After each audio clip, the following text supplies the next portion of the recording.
હવે એવું થયું છે કે કોઈ મુસાફર કોઈક કામે ધાર્મિક કારણસર કે પ્રવાસમાં આરબ દેશોમાં ગયો છે, તો ત્યાંના એજન્ટ અહીંના એજન્ટ બંને મળી આવા મુસાફરોને આઈડેન્ટિફાય કરે છે જે ગરીબ છે અથવા મધ્યમ વર્ગનો છે.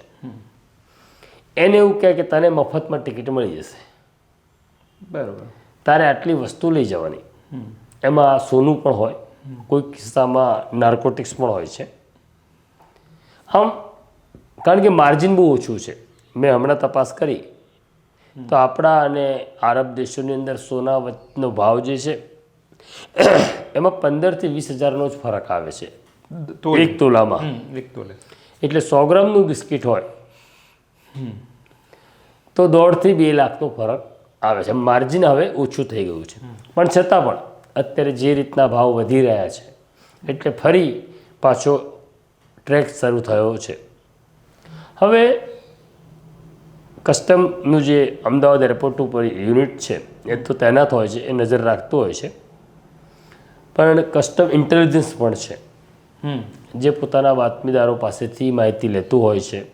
કારણ કે આટલા બધા પેસેન્જરો ઉતરતા હોય છે ત્યારે બધા જ પેસેન્જરને ચેક કરવા એ કસ્ટમ માટે શક્ય પણ નથી હોતું.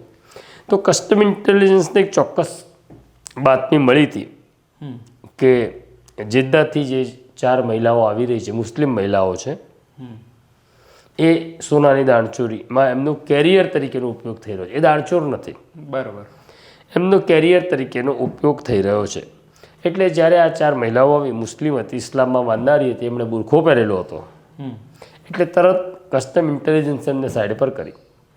કસ્ટમના મહિલા અધિકારીઓ આવી ગયા ત્યાં, એમને સાઈડ પર લઈ જઈ જ્યારે એમની પૂછપરછ કરી, એમને ચેક કરવામાં આવી, ત્યારે એમની પાસેથી સોનાની ચેન, બંગડી જેવા દાગીના મળ્યા જેની કિંમત 1,52,00,000 રૂપિયા થાય છે.